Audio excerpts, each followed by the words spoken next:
Comment ça va, Horatio? Je t'avais averti. Tu vois ce qui t'est arrivé pour t'en être pris à moi? C'est toi qui m'as dénoncé, pas vrai? Oui. Bien sûr que c'est moi. J'ai prévenu les autorités pour leur dire où est-ce que tu étais caché. Et c'est comme ça que tu me remercies pour tout ce que j'ai fait pour toi? C'est toi qui l'as cherché tout seul. Tu as été trop bavard avec le père. Maintenant, il sait toute la vérité sur la mort de Blanca Elizondo. Ne crois pas que je vais rester ici tout seul. Oui, toi aussi, tu as des choses à te reprocher, Gabino. Je vais tout avouer au sujet de Madame Blanca.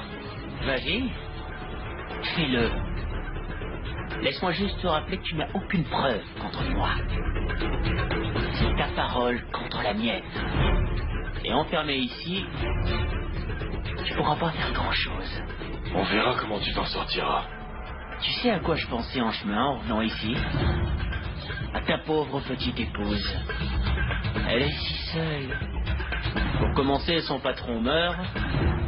Ensuite, son mari est mis en prison. Elle doit se sentir seule et désarmée. Et sans personne pour la protéger. Non! Tu ne mêles pas Dolores à tout ça. Je ne fais que te prévenir que si tu continues à ouvrir la bouche comme ça, ta chère petite servante finira comme Blanca Elizondo. Non! Ce sera clair, net et sans bavure. J'espère que c'est clair. Ça va, cher curé? Ne me dites pas que vous venez encore pour qu'Horatio puisse se confesser. Quand allez-vous comprendre? Il existe des âmes pour qui il n'y a aucune rédemption. Mais de qui parles-tu, jeune homme? Peut-être de toi-même.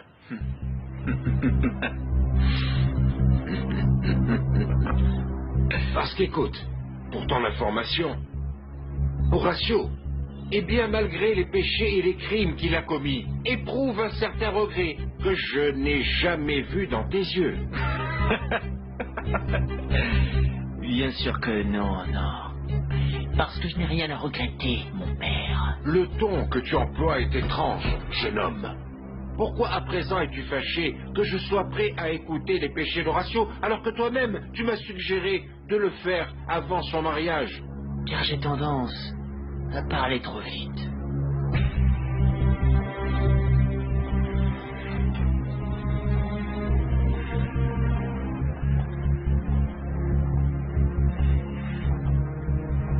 Mon père. Bonjour, Horatio. Que faisait ici ce type? Ce Gabino Mendoza? Mon père, il est venu me dire que c'est lui qui m'a dénoncé. À cause de ce vaurien, je me retrouve ici, vous comprenez? Ne fais pas fausse route, Horatio. Tu te trouves à cet endroit à cause des erreurs que tu as commises dans ta vie. Et que tu commences à payer. Dolores vous a demandé de venir me voir? Non. Je suis venu de ma propre initiative. Mais vous avez parlé avec Dolores, mon père? Oui. Hier soir, avant la messe d'Augusto Castagnone. Vous ne pouvez pas imaginer. Vous n'imaginez pas à quel point je regrette que ma pauvre Dolores souffre autant. Pourquoi tu ne te confesses pas, mon fils? Confesse-toi, Horatio. Notre Seigneur pardonnera tes péchés si en ton cœur réside un regret sincère. Grâce au pardon divin, tu soulageras ton âme d'un poids très lourd. C'est d'accord. Je vais me confesser. Prépare-moi mon petit déjeuner. Voici un œuf et une poêle, madame. Ah, non. Non, allez, arrête, Dolores. Arrête de pleurer, tu pleures tout le temps. Tu as besoin de pleurer dans chaque recoin de cette maison. Au cas où tu ne le saurais pas, la veuve ici, c'est moi. J'ai déjà mes propres problèmes, madame. Et parmi eux, Horatio. Alors vous devriez respecter ça. Horatio? Que s'est-il passé avec Horatio? Il a disparu? Pourquoi demandez-vous ça? Eh bien, parce que ça coulait de source. C'était évident, enfin. Tôt ou tard, il allait finir par se lasser de toi. Pas possible. Eh bien oui, bien sûr que oui. Alors laisse-moi te donner un conseil. Mais c'est vraiment pour ton bien, rien que pour ton bien. Oublie-le, il ne reviendra pas. Je le sais. Et même si un jour il sortait de prison, je lui ai dit que je ne veux plus qu'il vienne me voir. La prison? Oui, Horatio est en prison? en prison. J'ai commis 2 vols à main armée là-bas à Campeche. J'ai dû affronter la police. Il y a eu un échange de tirs. Mon père, l'un des policiers, a été gravement blessé. Et c'est à ce moment-là que j'ai décidé de disparaître pendant un temps. Et du coup, je suis venu à l'Ermita. Mais dis-moi pourquoi précisément dans ce village? Pourquoi mon village? Pourquoi à la Ermita, Horatio? Je suis allé retrouver Gabino, mon père. On était amis. Il m'avait promis de me trouver un boulot et aussi de m'aider à me cacher. Mais ce service rendu me l'a fait payer très cher. Il m'a obligé à faire des choses très graves. J'imagine à quoi tu fais référence. Gabino voulait tuer Monsieur Lucho. Il m'a mis la pression pour que je le tue. Il m'a même menacé de me dénoncer à la police de Campeche si je ne le faisais pas. Gabino voulait que la mort de Monsieur Lucho ait totalement l'air d'un bête accident. Voilà pourquoi j'ai incendié l'atelier de couture. Madame Blanca est morte à cause d'une terrible erreur, mon père. Je vous jure que je ne savais pas que cette femme était là. Elle était à l'intérieur. Je ne savais même pas qui était Monsieur Lucho et son épouse. Madame Blanca, paix à son âme, était une femme très amoureuse. Une épouse dévouée qui se consacrait corps et âme à prendre soin de son mari. Monsieur Lucio est un homme bien également, qui souffre énormément depuis qu'il est veuf. Monsieur Lucio m'a tendu la main, mon père. Il m'a donné ce local. Il m'a aidé pour tout. dire une chose. Je l'ai vu pleurer pour sa femme. Je n'ai jamais rien osé lui dire. Je sais que je suis une belle ordure. Je suis un lâche, une belle ordure. Ils ont arrêté Horacio parce qu'il a commis de nombreux délits à Campeche. Et il s'est avéré qu'il se cachait ici, à l'ermita. Eh bien, je m'attendais pas à ça. Moi non plus. Personne ne s'y attendait. Non, personne. Mais pourquoi ça? Quoi? On l'a arrêté pour des crimes qu'il a commis là-bas, à Campeche, ou... Oui, madame. Mais bon, qui sait? Peut-être qu'en étant là-bas, en prison, peut-être qu'il avouera à la police, d'autres choses. Vous vous sentez bien, madame? Je ne pense pas.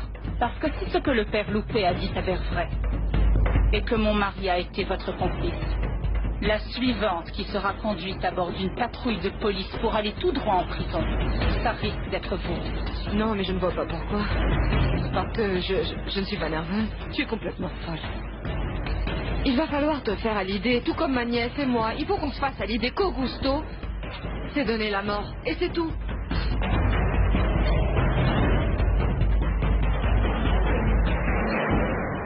Tout ce que tu me dis en ce moment sera dit devant Dieu notre Seigneur, sous le secret de la confession. Confesse-toi, Horacio. Avoue ce meurtre aux autorités. Je ne parlerai pas. Je ne parlerai pas. Et pas à cause des années de plus où je resterai en prison. Mais pour pouvoir protéger ma Dolores. Ma Dolores, c'est la seule chose bonne et honnête que j'ai eue dans ma vie, mon père. Voilà pourquoi cette crapule est venue. Il est venu te menacer, n'est-ce pas? Avec Gabino à l'ermita, je ne prendrai pas de risque pour éviter de faire du mal à Dolores. Mon père, je serais capable de donner jusqu'à ma vie afin de la protéger. Bonjour. Docteur, ravi de vous voir. Mon amour, laisse-moi te présenter le docteur Manrique. C'est mon gynécologue habituel. Enchanté. Damien Arengo. Voici mon fiancé. Enchanté de vous rencontrer. Félicitations pour votre grossesse. Il est encore un peu tôt pour voir quelque chose sur l'échographie, Florencia, mais malgré tout, j'aimerais t'examiner. Pourriez-vous me passer le dossier de Florencia Landucci, s'il vous plaît?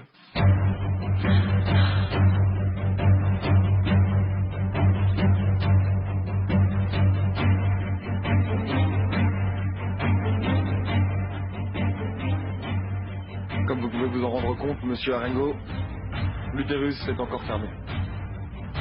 On parvient à voir ici en tout petit l'ovule fécondé. Tout a l'air parfaitement normal. Mon amour, c'est notre enfant. Alors, elle est vraiment enceinte, docteur? Tu en doutes encore, mon chéri?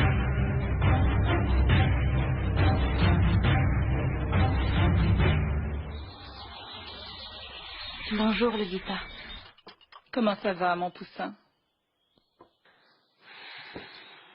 Regarde encore la tête que tu fais. Toi aussi, tu n'as pas l'air d'aller très bien à ce que je vois. Oui, n'est-ce pas?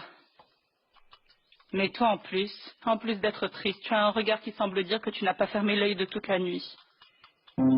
Effectivement, je n'ai pas bien dormi. Tu as mauvaise conscience à cause de ce que tu as dit à Alfonsina Arengo en sortant de l'église? Bien sûr que non. Je crois vraiment à tout ce que je lui ai dit. Moi aussi, Elisa. Mais je ne suis pas d'accord sur la façon dont tu lui as parlé. Après tout, c'est la mère de Damian. Et ce n'est pas bien d'être aussi agressive avec elle, et encore moins devant lui. Alors explique-moi pourquoi elle est venue à la messe de mon père. Dis-moi pourquoi. Je ne sais pas, Elisa. Mais comprends bien que ce genre de choses ne risque pas de t'aider à améliorer ta situation avec Damian. Qui te dit que je veux améliorer ma situation avec Damian? Je ne veux pas me disputer avec toi parce que ça ne servirait à rien. Explique-moi plutôt, où est-ce que tu es allé hier soir après l'église? Je n'ai même pas vu à quelle heure tu es rentrée. Je suis restée discuter avec elle. Tu voudrais m'en parler? Il m'a dit qu'il m'aimait. Et de lui laisser une chance de me prouver tout ce qu'il est capable de faire pour moi. Et ensuite? Eh bien, j'étais sur le point de lui dire oui, mais... parce que j'ai besoin de me rattacher à quelque chose pour enfin pouvoir oublier Damian. Très souvent, je pense à ce que vous m'avez toujours tous dit. Que Gaël serait un homme bien pour moi. Mais ton cœur pense autrement, n'est-ce pas?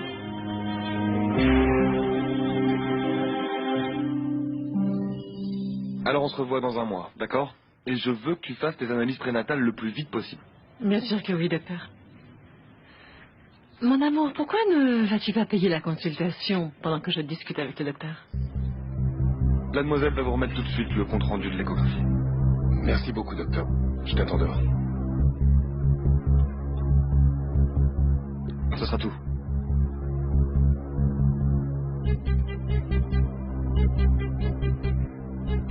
Merci beaucoup pour tout ce que tu fais pour moi. Tu es en train de me sauver la vie, tu sais. Mon oncle Paolo m'a dit que vous étiez amis et que tu allais pouvoir m'aider pour tout ce dont j'ai besoin. J'espère qu'il t'a aussi parlé de l'argent que je compte recevoir en échange. Oui, oui, il m'a parlé de ça et mon oncle a déjà déposé l'argent sur ton compte en banque. J'ai une question à te poser. Ces images que nous avons vues sont réelles? Oui. L'infirmière a mis la vidéo d'une autre patiente qui est enceinte du nombre de jours que tu nous as indiqué. Et mois après mois, quand tu viendras avec ton futur époux, il verra comment évolue ta soi-disant grossesse de cette manière. D'accord, docteur. Ce qui m'inquiète le plus, évidemment, c'est mon ventre. Ça doit avoir l'air réel. Et il faut que je les grossisse avec le temps. Ni Damien, ni personne ne doit suspecter que je mens. On peut trouver une solution. Mais pour être franc avec toi, je ne m'attendais pas à ce que tu fasses le premier voyage avec ton fiancé. J'ai besoin d'une après-midi au moins pour que tu sois installé dans une pièce spéciale et qu'on s'occupe de ton ventre. On doit concevoir des moules de différentes tailles. Tu viendras me voir ici au cabinet médical chaque semaine et on changera au fur et à mesure. Ne t'inquiète donc pas pour ça. Je crois que j'ai l'excuse parfaite pour disparaître de la vue de Damien toute l'après-midi. Je dois aller récupérer ma robe de mariée. Ça porte malheur que le marié la voie, non? Voilà, je n'ai plus rien à confesser, mon père. Vous venez juste d'entendre tous les péchés que j'ai pu commettre. Tu en es sûr, Horatio? Oui, mon père. C'est tout ce que je peux vous dire. Je pensais que tu aurais autre chose à me dire par rapport à la mort d'Augusto Castagnone. Non, mon père. Horatio, je te rappelle que je suis tenu au secret de la confession. Tu peux parler en toute liberté.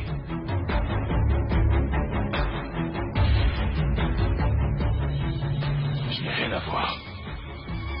Rien avec sa mort, mon père. Et ça, je peux vous le jurer sur l'amour que j'ai pour Dolores. Par contre, tu sais qu'Augusto ne s'est pas donné la mort comme tout le monde le pense. Si je ne m'abuse. Horatio. Horatio, s'il te plaît, parle. Parle, Horatio. Ne reste pas muet comme ça. J'ai besoin de savoir si Carmina Bouvier a tué son mari.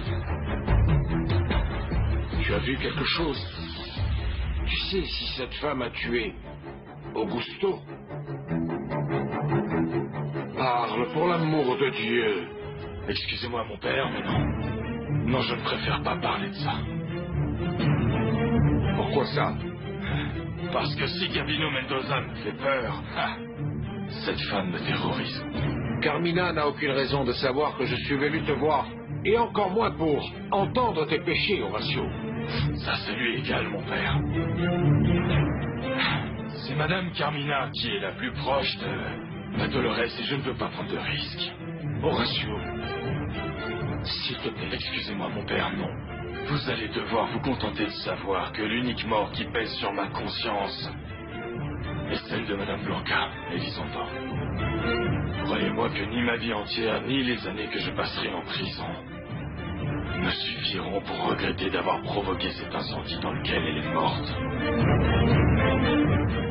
Je vais bien, parrain, ne t'inquiète pas. Tu es sûr, mon enfant? Parce que si tu préfères rester te reposer, nous irons à la banque un autre jour. Non, parrain, non. Cette affaire est urgente. Et si, comme tu dis, je dois signer les papiers du compte que mon père a ouvert à mon nom avant de mourir, eh bien, je préfère le faire le plus tôt possible. D'accord, ma chérie. Eh bien, dans ce cas, je passe te prendre dans une demi-heure. D'accord, parrain, je t'attends ici. Écoute, ma fille. Attends, dis-moi, ta tante ne t'a pas posé trop de questions sur cette somme d'argent? Eh bien, hier soir, je ne l'ai pas vue à mon retour de la messe. Et ce matin non plus, je ne l'ai pas vue.